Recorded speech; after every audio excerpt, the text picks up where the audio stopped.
السلام علیکم ناظرین، آپ دیکھ رہے ہیں آواز بہار۔ میں ہوں ضیاء الحسن حمیدی۔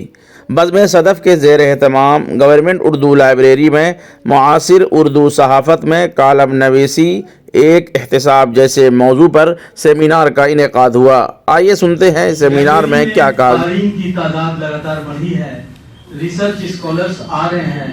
میں جب بھی لائبریری میں آتا ہوں تو ریسرچ اسکالرس جس ہال میں بیٹھا کرتے ہیں میں وہاں بھی جا کر دیکھتا ہوں۔ بڑی خوشی ہوتی ہے کہ کئی لوگ بیٹھ کر یہاں پر ریسرچ ورک کر رہے ہیں، پی ایچ ڈی کی تیاریاں کر رہے ہیں۔ یہ اتنا خوبصورت ماحول میں نے جیسا تصور کیا تھا شاید اس سے بڑھ کر مجھے دیکھنے کو ملتا ہے۔ آج صحافت جو ہے وہ ٹیبلوئڈ کی صورت حاصل کر رہا ہے، اور ظاہر ہے کہ اردو صحافت بھی اس سے بری نہیں ہے۔ بہت سارے کالم جو ہے وہ زیادہ تر دینی مسائل، سیاسی مسائل، سماجی شعور اور بھی چیزوں پہ آتے ہیں، لیکن اگر آپ ہندوستان میں اور انٹرنیشنل سطح پر دیکھیں گے تو موضوعات کی کمی نہیں ہے۔ کیا اردو زبان کے ذریعے قوم ملت کے نوجوانوں کو، بچیوں کو ان موضوعات کی جانکاری حاصل کرنے کا حق نہیں ہے؟ قومی تنظیم میں ہم نے بہت غور سے پڑھا تو راشد صاحب، راشد احمد کے جو ہے 20 کالم جو ہے، جو دل کو لگتے ہوئے کتنے شاندار سب کالم لکھے ہوئے ہیں۔ ہم نے ایک بار فون کر کے ان سے کہا کہ بھائی آپ بھی اپنے کالموں کا انتخاب آپ کیوں نہیں کرتے؟ تو بہت سارے لوگ جو ہیں اپنے معاملے میں کاہل نہیں، بالکل بحر الکاہل ہوتے ہیں۔ ہمارے ریحان غنی صاحب بیٹھے ہوئے ہیں، کتنے اچھے اچھے کالم لکھے، صدارت فرمائیں گے لیکن کالم کا انتخاب نہیں ہے۔ یہ کون بتائے گا؟ آپ اگر خود اپنی تحریروں کے قدردان نہیں ہیں اور تساہلی کا شکار ہیں تو سامعین سے آپ کو شکایت کرنے کا کوئی حق نہیں۔ ایسی ادبی محفلوں کا مقصد ہے ادبا شعراء کی حوصلہ افزائی، مقصد ہے اردو، محبان اردو اور شائقین اردو کے بیچ ان کی حوصلہ افزائی، فضا آفرینی اور اردو کے لیے راہ ہموار کرنا۔ آپ نے اردو اخبارات میں جن کلموں کا ذکر کیا ہے وہ یقیناً قابل غور ہیں، اور بہار سے ہی نکلنے والے تمام اخبارات کے جو مدیران ہیں اور مالکان ہیں ان پر ضرور توجہ کرنی چاہیے۔ ایک بات اور وہ یہ کہ آپ نے دیکھا 4 کتابوں کا اجرا ہوا، 2 کتابیں ان کی شخصیات کے تعلق سے ہیں اور 2 کتابیں ان کی کالم نویسی کے متعلق ہیں۔ اس میں ان کے کالم ہیں مختلف موضوعات پر۔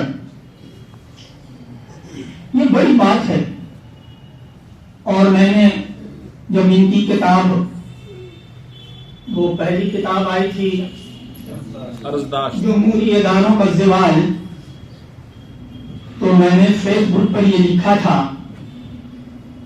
کہ صفدر امام قادری نے اتنی لمبی لکیر کھینچ دی ہے کہ بڑے بڑے صحافی بھی اس سے بڑی لکیر شاید نہ کھینچ سکیں۔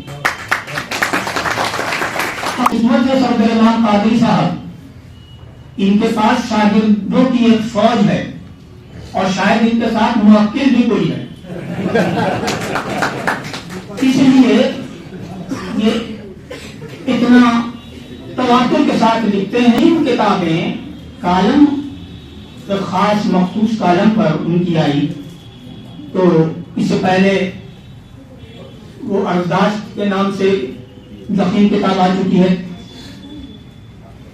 تو یہ انہوں نے کر دکھایا، اور اس لیے کر دکھایا کہ جو صحافی ہیں، جو باضابطہ صحافی ہیں، جو اخبار نکالتے ہیں یا اخبار میں کام کرتے ہیں، کارکن صحافی جن کو کہتے ہیں، ان کے ساتھ شاگردوں کی فوج نہیں ہے، شاگرد بنائی نہیں۔ جب شاگرد نہیں بنایا تو پھر ان کا ساتھ کون دے گا؟ کوئی ورک شاپ نہیں ہوتا ہے ہمارے یہاں، ابھی کی صورتحال یہ ہے کہ کالم نویسی کی بات آتی ہے تو آپ ہم کو بتائیے بہار سے نکلنے والے اخبارات میں کون سا مخصوص کالم ہے جو آپ کو پڑھنے کے لیے ملتا ہے؟ بڑا المیہ ہے، بہت بڑا المیہ ہے. 203 سال گزر گئے اردو صحافت کے. ہم نے اور صفدر امام قادری صاحب نے یہ فیصلہ کیا تھا کہ 200 شدی منائیں گے، ہم جشن بنائیں گے اردو صحافت کا بہار میں. ہم لوگ سر جوڑ کر بیٹھے، ادھر ادھر پروگرام ہوئے جیسا کہ ذکر کیا گیا، لیکن پٹنے میں کوئی پروگرام نہیں ہو سکا، کوئی اخبار آگے نہیں آیا. میں بہت ہی معذرت کے ساتھ اشرف علی صاحب سے عرض کرنا چاہتا ہوں، کوئی اخبار نہیں آیا اور 207 سالہ تقریبات اردو صحافت نہیں منائی جا سکی بہار میں. یہ کیا المیہ نہیں ہے؟ کیا اس پر ہمیں فکر نہیں کرنا چاہیے، غور نہیں کرنا چاہیے، اپنے گریباں نہیں چھانٹنا چاہیے؟ ابھی اردو مشاورتی کمیٹی بنی، سرکار نے بنائی، آپ نے دیکھا، سب جانتے ہیں، دیکھا آپ نے اس کمیٹی کا کیا حشر ہوا. اس میں جنتا دل یو کے تمام ایسے لوگوں کو شامل کیا گیا جن کو پارٹی نہ ٹکٹ دے سکتی تھی اور نہ کسی دوسرے عہدے پر رکھا سکتی تھی. کوئی اردو کا آدمی نہیں ہے جس کا براہ راست تعلق اردو صحافت سے ہے، اردو ادب سے ہے، جو اردو تحریر سے ہے. اس سے بڑا المیہ کچھ نہیں ہو سکتا تھا، لیکن بہار کا اردو اخبار اس سلسلے میں خاموش رہا. کوئی کالم لکھتا ہے تو وہ شاید نہیں ہوتا. اردو ایڈوائزری کمیٹی بنی، اس میں وائس چیئرمین کا عہدہ سرکار کھا گئی، وائس چیئرمین کسی کو نہیں بنایا. اردو اکیڈمی اسی کیمپس میں 8 برسوں سے سمجھیے کہ وہ بے ہوش، مردہ کو میں نہیں کہوں گا اس لیے کہ اس کے زندہ ہونے کا امکان ہے، بے ہوش پڑی ہوئی ہے. لیکن اس کو بالکل تحریک کا حصہ بنانا چاہیے تھا اردو اخبارات کو، اور کالم پہ کالم لکھنا چاہیے تھا. لیکن اس پر ہماری مجرمانہ خاموشی بہت ہی افسوسناک ہے. حضرات وقت بہت ہو گیا ہے.